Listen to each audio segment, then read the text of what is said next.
yesterday what we covered. So yesterday what we covered were motivating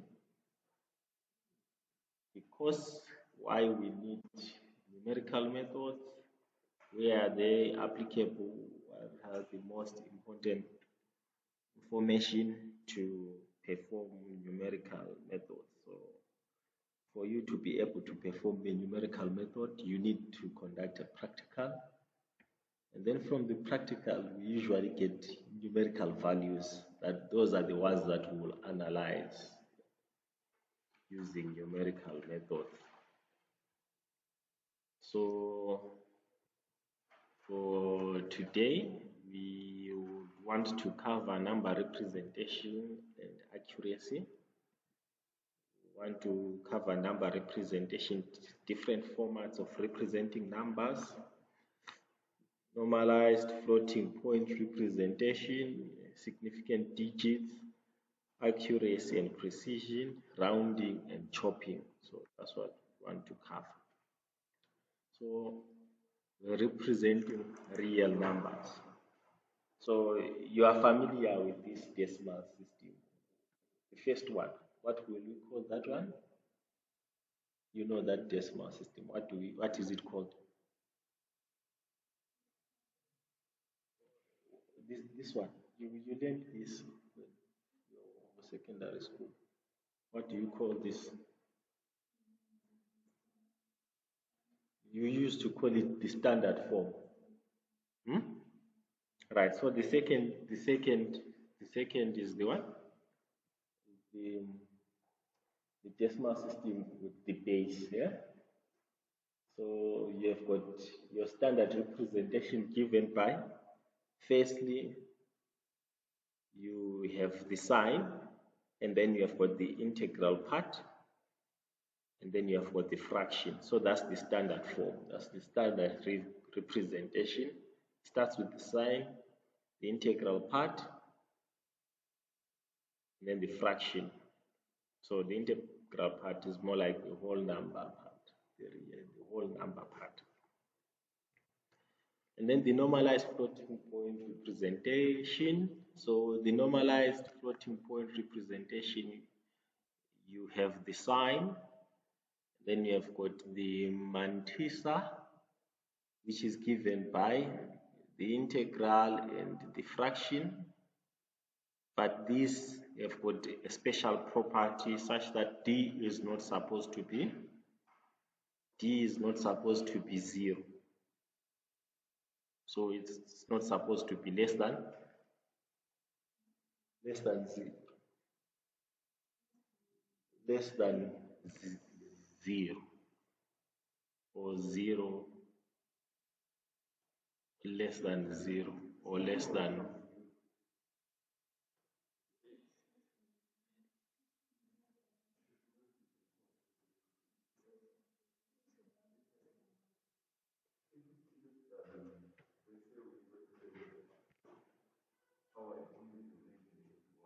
Hmm.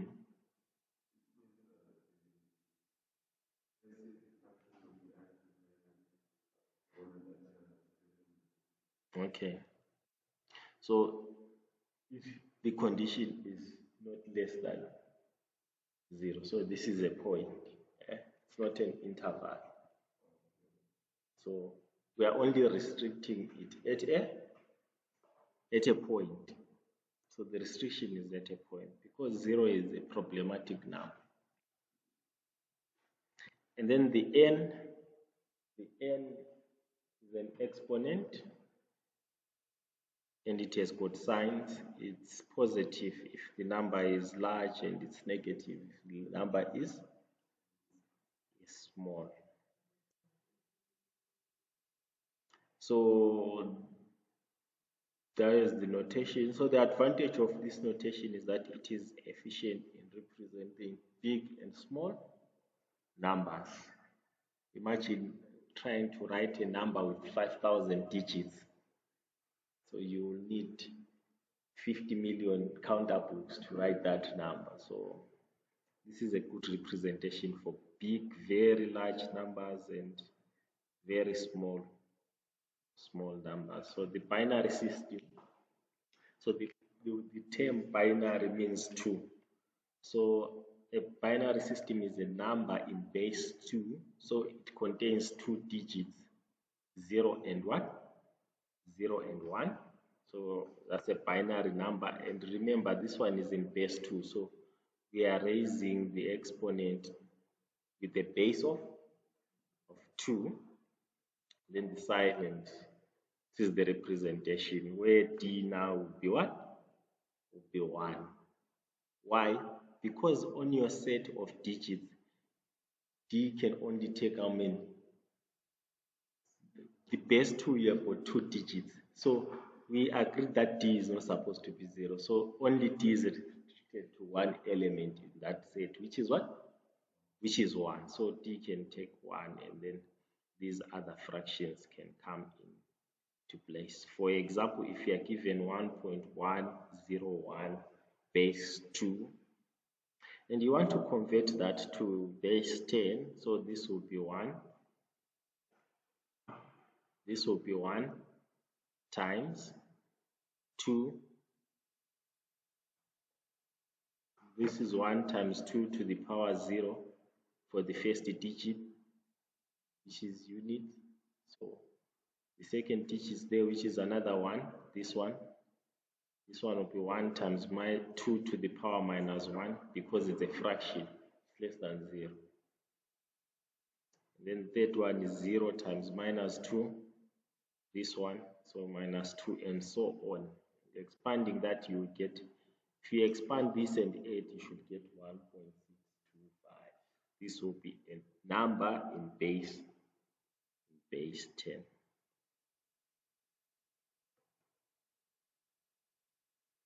So this is a fact. Numerical numbers or digits, we can expand these digits from one base to another, or we can simplify digits from a larger number to another base which is smaller, to the smaller representation of the digit.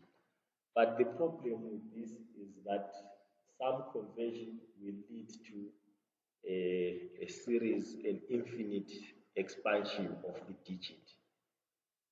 So take note of that some representations are, even though the number is exact, you can get an infinite expansion of the number in another system or in another base. So the floating point standard. So the floating point standard, you have got your sign represented by that S, and then you have got the exponent, and then you have got the fraction. So in this case, we have got an example. So for example, you have got a 32-bit representation. This is a 32-bit representation. So this is how it's represented. You have got a sign, an exponent, and a fraction. So a sign is 1 bit, and then an exponent is 8 bit, and then your fraction is 23 bit. If you add all these, you should get your 32. Is that correct? And the exponent is always lower than the fraction. And then the double precision, which is the 64-bit representation, you have got the 1-bit sign, the 11-bit exponent, and the 52-bit fraction. I think these two are common, and you have come across these two representations. Where have you seen these two representations?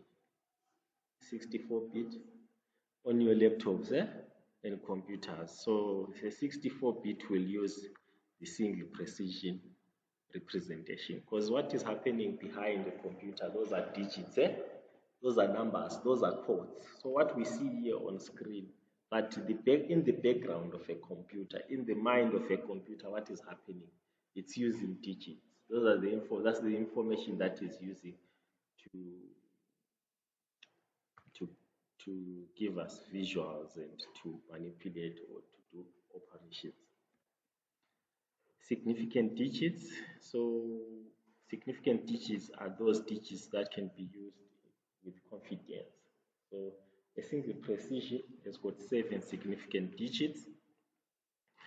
That's your example. And then a double precision, which is 64-bit, you have got 15 significant digits. That one is your example. So remarks, numbers that can be exactly represented are called machine numbers. So if you can represent a number in an exact form, we call that number a what?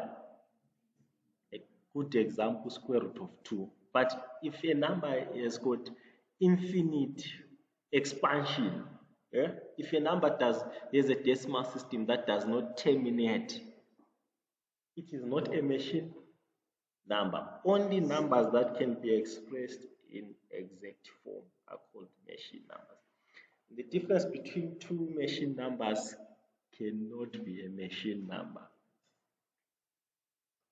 You see, so that's it. So examples. Suppose you want to compute that problem 2.587 times 2.139 using a 2-digit fraction calculator. So your calculator will give you 7.6, and this value is only accurate to how many digits? 2 digits fractions. This value, you see, with your calculators, those ones, with your calculators, I think there are 9 digits. Yeah, there are some supercomputers with more than that. We can actually give you more digits even after the comma. So if you have got a 2 fraction digits like this one calculator, which can only give you answers to 2 decimal places, it means your answer is only accurate to 2, of which you lose on this third value, you lose some accuracy, because either the computer will chop out the other remaining values because it's only limited to 2 digits, or the computer will round off. So that kind of thinking always creates some errors, because if you use a more accurate computer or a more accurate calculator, it will give you the solution as 7.6533342. And this margin of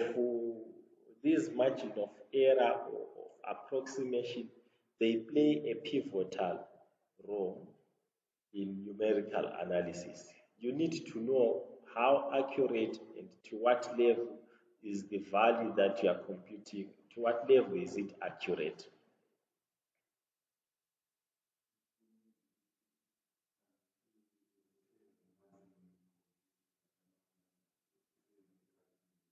Mm, mm,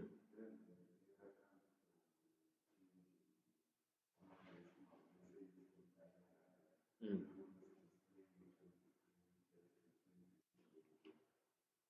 Okay, so like when you are using a calculator, calculators are so intelligent that you can tell them whether you want to work in binary system, that's how good the calculator is, or you want it to convert that to another system. So with calculators, I think it's good, but the error might come as human error in terms of you being able to interpret whether this digit is in which system. And what we are simply doing here, we want to understand how maybe calculators are designed, how these different number systems come into play, and how will they influence our accuracy of our computations. So that's why we are looking into these types of systems.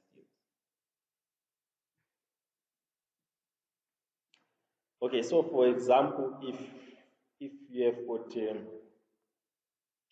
a, an instrument like the one here, and you want to take a reading there, you will like say, no, that reading there is about 48.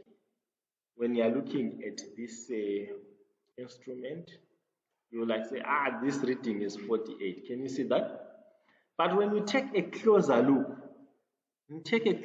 you then discover that no, but that needle is not directly pointing at what? At 48, but it's directly below 41, 49, something like that. So this will be what? Will be 48.9. So this leads us to precision and accuracy. So if you can actually zoom closer, if you can actually zoom closer to your approximation value, you get a more precise and a more accurate value. And numerical methods will give us some techniques that can actually zoom in to better approximation. So it's more like numerical methods are more like your magnifying glass to look into these approximations. So accuracy and precision. So accuracy is related to closeness to the true value, and precision is related to closeness to the estimated value. So a good example is this one. So you have got, let's say you have got your correct value there.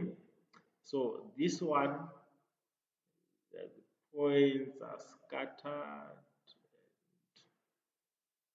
Well, they are away from the actual value, which is the center of that, say, atom. Hmm? So as you go along the accuracy axis, you will see that these dotted points are more accurate because they are closer to the what?